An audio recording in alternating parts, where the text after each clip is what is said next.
Olá, que grande é o prazer que a gente tem de poder reencontrar você aqui ou encontrar você aqui no nosso programa. Este momento de café e fé que nós temos. Você sabe que o nosso objetivo, a finalidade desse programa é proclamar o Evangelho das riquezas insondáveis de Cristo, é anunciar essas boas novas de Deus, do Deus que se importa com gente, que se importa conosco, que vem a este mundo com o objetivo de salvar gente dessa maneira complicada, difícil que nós temos de conviver, de viver neste mundo. E ele habitou conosco, ele foi chamado de Emanuel, porque ele estava habitando conosco, mas o objetivo principal não é simplesmente habitar conosco, é habitar em nós, é que nós sejamos, de fato, o templo de Deus, o tabernáculo da divindade.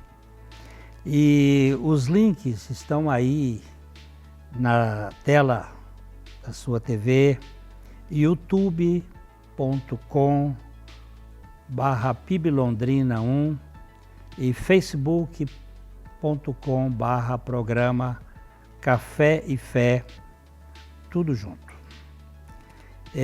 Nós gostaríamos que você fosse um aliado nosso, um parceiro nesse projeto de anunciar o Evangelho. De que maneira? Você pode orar.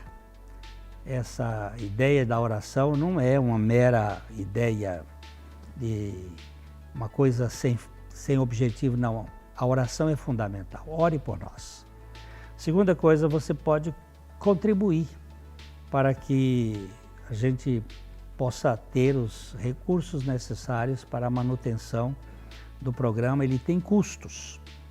E o terceiro aspecto é você compartilhar com as pessoas que tiver no coração, que você achar que precisa ouvir do Evangelho. Então, você pode fazer isso. Nós vamos a um pequeno intervalo e voltamos logo.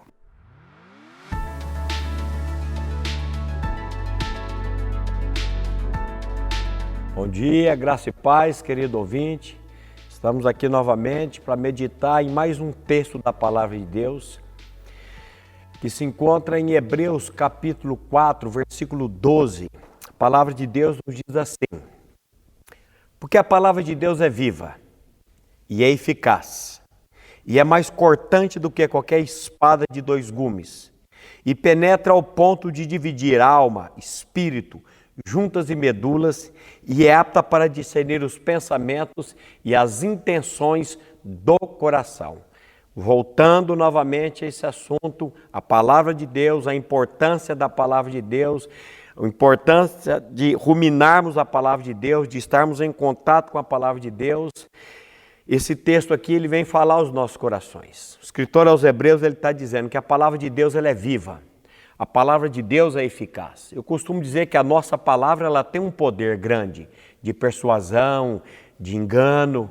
E a nossa palavra não é viva e não é eficaz. Agora, a de Deus é viva e eficaz. E o escritor aos Hebreus está dizendo que ela é mais penetrante, ou ela é mais cortante do que qualquer espada de dois gumes. O que significa isso?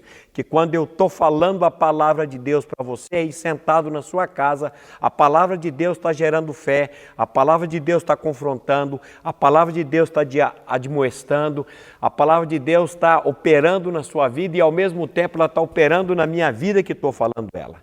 Porque ela é viva e eficaz, ela é essa espada de dois gumes. E ela faz uma separação que eu não sei explicar isso. Ela faz uma divisão entre alma e espírito, entre juntas e medulas. E ela é apta para discernir os pensamentos e as intenções do coração. Volto a dizer para você, querido ouvinte, que está me acompanhando nessa manhã aí na sua casa.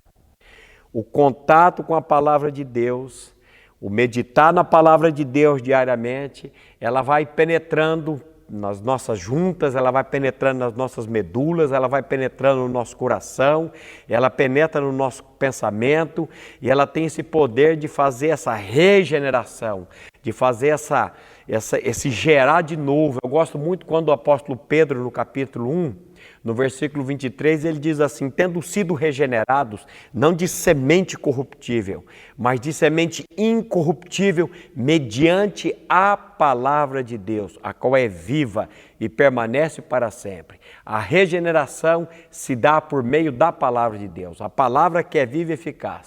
Essa palavra que vem de encontro às nossas necessidades, essa palavra que vem operar nas nossas vidas, essa palavra que vem trazer a revelação da pessoa de Cristo Jesus. Jesus Cristo morreu naquela cruz há 2000 anos atrás com o único propósito: atrair o seu velho homem, atrair o meu velho homem, atrair a nossa natureza pecaminosa no corpo dele, para que ali nós morrêssemos e na ressurreição nós ganhássemos uma nova vida. Nós vamos confessar a palavra de Deus, homologar a palavra de Deus. O apóstolo Paulo diz: eu estou crucificado com Cristo e vivo não mais eu, mas Cristo vive em mim. Essa é a palavra que nós precisamos tomar posse dessa palavra e confessar essa palavra. E a minha oração, a nossa oração aqui é que o Espírito Santo, por meio dessa palavra, esteja revelando ao seu coração essa verdade. Um abraço e até a próxima. Fique agora com a meditação com o pastor Glênio. Graças a Deus.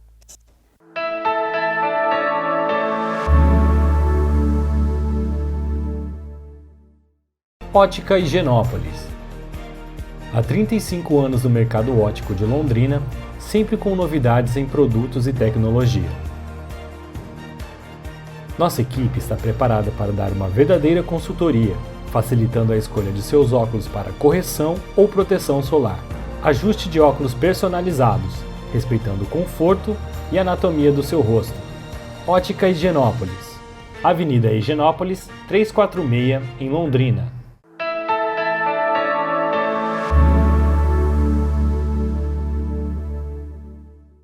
Durante 7 programas, nós estivemos olhando os sinais que Jesus realizou durante o seu ministério, relatados pelo apóstolo João. O Evangelho de João, ele tem 7 sinais antes da morte e ressurreição, que, segundo ele, estes 7 foram escritos, foram catalogados e escritos para que os discípulos crescem nele e que reconhecessem que ele era o Cristo, o Filho de Deus, e para que, crendo nele, tivessem vida no seu nome. Então, nós vimos cada sinal desses como uma palavra-chave. O primeiro era a palavra de Jesus, o segundo era a fé, o terceiro era a graça, o quarto era a satisfação, o quinto era a paz, o sexto era a luz, era a visão e o sétimo era a vida. Cristo, quando vem nas nossas vidas, ele por meio da palavra, ele traz fé, mediante a graça, ele satisfaz, ele planifica as nossas vidas, ele traz paz ao nosso coração, ele nos dá a visão da realidade, trazendo vida espiritual. Essas palavras, elas enfocam aquilo que é o ministério terreno de Jesus Cristo aqui.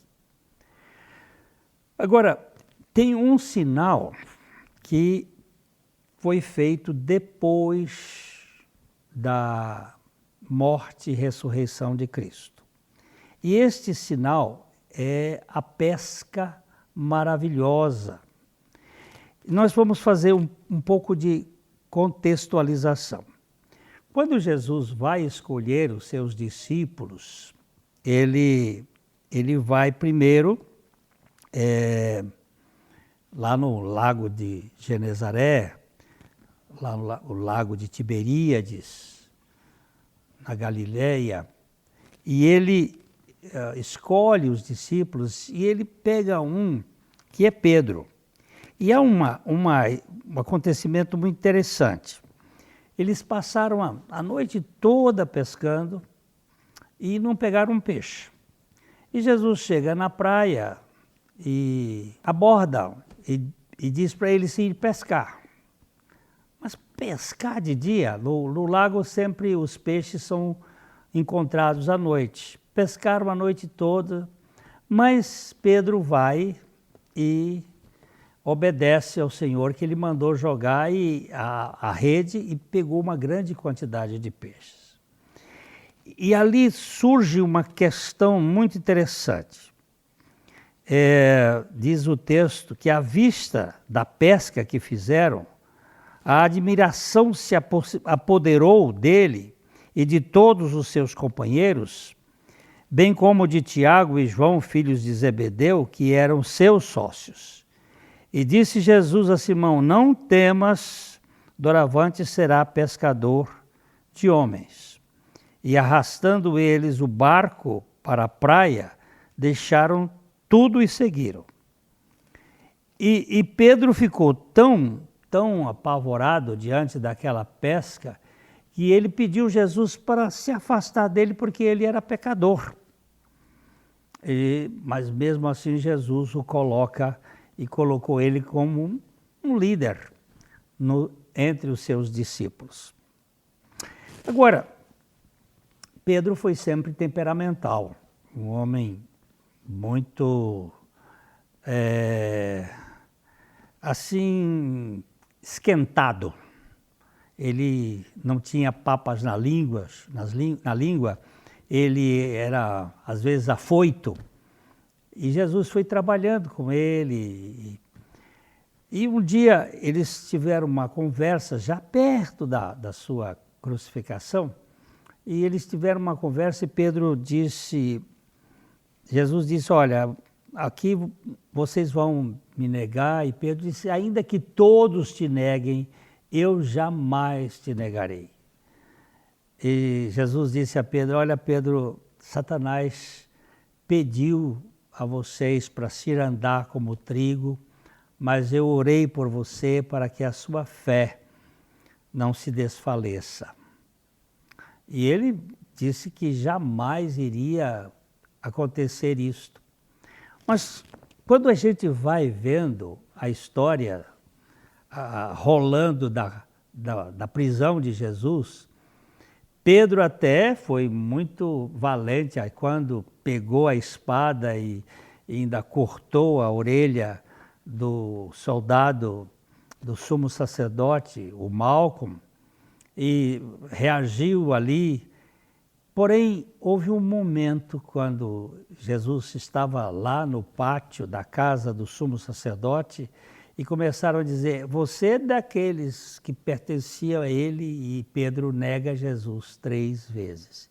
E Jesus havia dito anteriormente que o galo não cantaria aquela noite sem que ele o negasse 3 vezes. E, de fato, Pedro negou.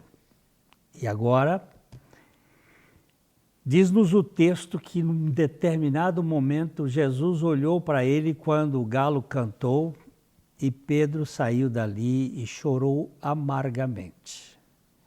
E dali para frente ele some.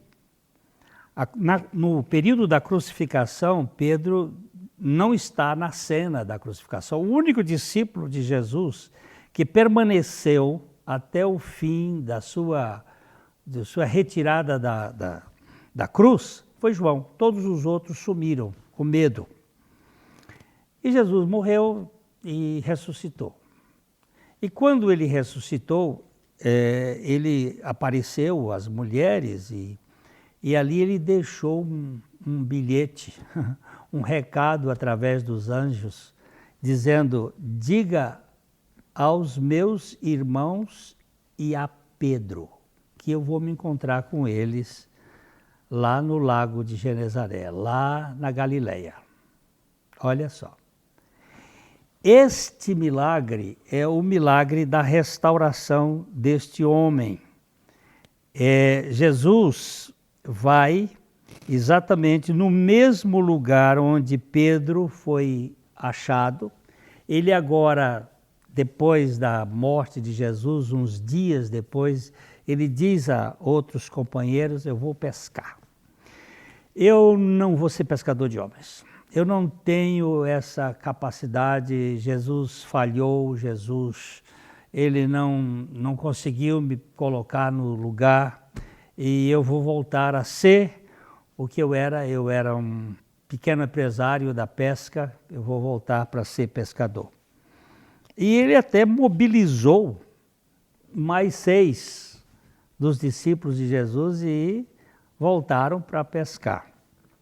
E naquela madrugada, Jesus aparece, e é isso que nós vamos conversar um pouquinho depois, para a gente contextualizar esse milagre que Jesus faz naquela madrugada. Um momentinho e eu volto.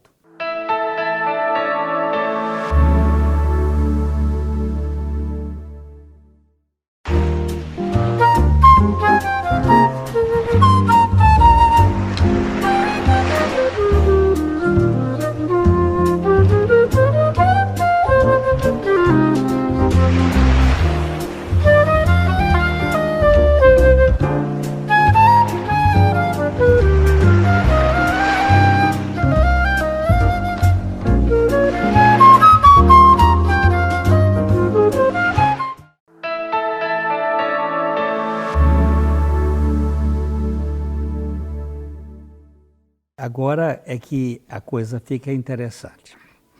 Pedro, Tomé, Natanael, depois de alguns aqui mais, eles foram, os filhos de Zebedeu, eles foram para pescar. E lá pelas tantas, na madrugada, não tinham pegado nenhum peixe. Aparece um personagem lá na praia e diz para eles: joga a rede para a direita. Depois de perguntar: pegaram algum peixe? Não, ele joga para a direita. E as redes começaram a se encher de peixes, e era uma quantidade tão grande que as redes começaram a romper. Aí João diz assim: isso aí é coisa do Senhor. Não pode ter sido coisa natural, não. E quando Pedro vê isso, ele sai nadando, e estavam a uns 150 metros da praia, da beira. Ele sai nadando e vai, e quando ele chega ali, tinha um braseiro. É bom lembrar que a mesma palavra onde Pedro negou Jesus é o mesmo braseiro, um tipo de braseiro ali. E em cima daquele braseiro havia peixes e havia pão. E quem pescou aquele peixe? E aí tem este diálogo maravilhoso que Jesus faz. Depois Jesus pede para eles trazerem os peixes. Tinham 153 grandes peixes ali. É muito interessante esses 153 grandes peixes, porque exatamente no lago de Genezaré foram catalogados pelos estudiosos, pelos ictologistas, 153 espécies de peixe naquele lago. Parece que ele queria dizer assim: olha, de todas as tribos, raças e povos e nações, eu quero salvar gente. E ali estavam aqueles peixes, e Jesus disse: me tragam, vamos comer aqui. E venham comer. E nenhum dos discípulos tinha coragem de perguntar: quem é você? Pois sabiam muito bem que era o Senhor. Então Jesus lhes serviu o pão e o peixe, e foi a terceira vez que Jesus apareceu aos seus discípulos, depois de ter ressuscitado. E depois da refeição, Jesus perguntou a Simão: Simão, filho de João, você me ama mais do que estes? Olha que pergunta. E Jesus aqui está usando um verbo que no grego é muito forte. Ele é o verbo agapau, que é o amor, amor profundo, amor incondicional. Pedro, você me ama mais do que a estes? E Pedro responde: sim, Senhor, respondeu. O Senhor sabe que eu tenho uma grande amizade pelo Senhor. Ele usa um outro verbo, que é o verbo filéu, que é de onde vem, por exemplo, clorofila, amigo do verde, uma palavra de filosofia, amigo da sabedoria, o verbo filéu. Jesus, ele perguntava com um verbo e ele respondia com outro. Então, Jesus diz: alimente meus cordeiros, cuide das minhas ovelhas. Você está querendo voltar para pescar? Então, Jesus repetiu a pergunta: Simão, filho de João, você me ama? Usando o mesmo verbo agapau. Sim, Senhor, disse Pedro, o Senhor sabe que eu tenho por ti uma grande amizade. Eu sou amigo do Senhor. Então cuide das minhas ovelhas. Você está preocupado em pescar, em profissão. E a terceira vez ele pergunta: Simão, filho de João, você me ama? Agora Jesus não usa mais o mesmo verbo. Jesus troca o verbo, usa o verbo que Pedro estava usando, o verbo filéu. Diz: Pedro, você só tem por mim uma grande amizade? Aí Pedro ficou triste, porque Jesus fez a pergunta pela terceira vez. O Senhor sabe todas as coisas, o Senhor sabe que eu só tenho por ti uma grande amizade. Então, Pedro, alimente minhas ovelhas.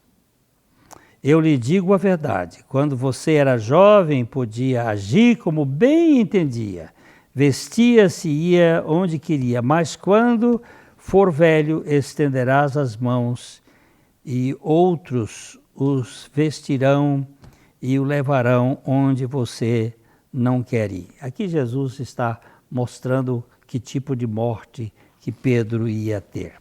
Mas o que nós queremos chamar a atenção aqui é o seguinte: Pedro negou Jesus 3 vezes. Mas Jesus não desistiu de Pedro, porque Jesus não desiste de nós. Ele não desiste daqueles a quem o Pai deu a ele. Ele não desiste daqueles que creem, ainda que nós venhamos a pisar na bola. E ele veio naquela madrugada e realizou um milagre. Ele fez com que, depois de uma noite inteira de pescaria sem pegar um peixe, eles tirassem das águas uma quantidade de peixes que representava a quantidade de peixes que tinha, de espécies de peixes que tinha naquele lago.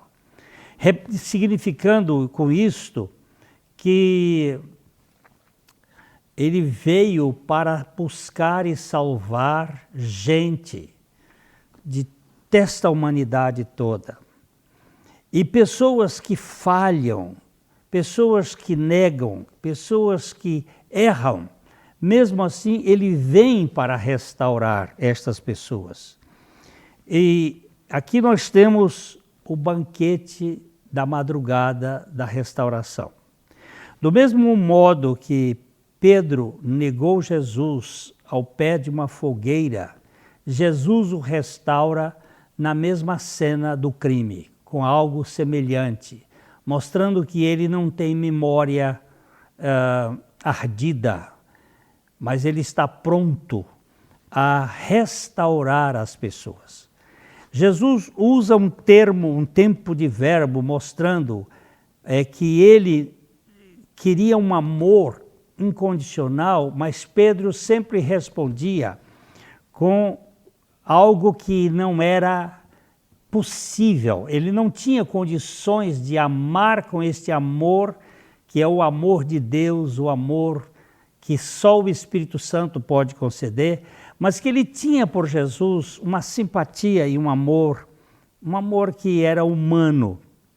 E Jesus usa 2 vezes esse mesmo verbo forte, e Pedro continua respondendo que só tinha esse amor, e Jesus então muda, dizendo assim: eu sei, Pedro, que você nunca vai me amar com este amor eterno. Então eu vou mudar aqui. Você vai me amar com o seu amor, mas eu vou restaurar você. E eu creio que Pedro vai dizer mais tarde que a sua regeneração aconteceu depois da ressurreição. Ele vai dizer assim: bendito seja o Deus e Pai de nosso Senhor Jesus Cristo, que nos regenerou para uma viva esperança mediante a ressurreição de Jesus Cristo dentre os mortos. Porque só depois da ressurreição de Jesus é que Pedro foi, de fato, transformado. E logo depois ele foi cheio do Espírito Santo no dia de Pentecostes e passou a liderar aquele grupo de cristãos que surgia ali na Judéia. Meus queridos, você pode dizer que tem pisado na bola, vocês podem dizer: olha, minha vida, eu já fiz tantas coisas erradas. Mas se o Senhor tem chamado você, se o Senhor tem tocado na sua vida, não se prenda aos seus erros, mas saiba que o Senhor está pronto a fazer o milagre, não da grande pescaria em si, mas de pescar a sua vida para uma restauração absoluta, de modo que você não viva atolado na lama da culpa, da vergonha ou do medo, mas você se torne uma pessoa liberta. Mesmo que você não o ame com o amor que ele está requerendo, ele vai derramar esse amor através do Espírito Santo. Porque a Bíblia vai nos dizer em Romanos 5 que o amor de Deus é derramado em nossos corações pelo Espírito Santo que nos foi dado. A minha observação aqui é que você e eu não somos confiáveis, mas Jesus Cristo pode transformar gente que peca, que erra, que falha, em pessoas adequadas para segui-lo e ser instrumentos da pregação deste Evangelho para outras pessoas. Eu dou graças a Deus porque Jesus restaurou Pedro e ele restaurou a minha vida e ele restaura a sua. Eu espero que você considere isto de todo o seu coração. Nós vamos nos encontrar, quem sabe, em outra oportunidade, mas se não encontrarmos aqui, eu vou encontrar você na casa do Pai, se você receber Jesus como seu Salvador. Deus abençoe a sua vida e até a próxima.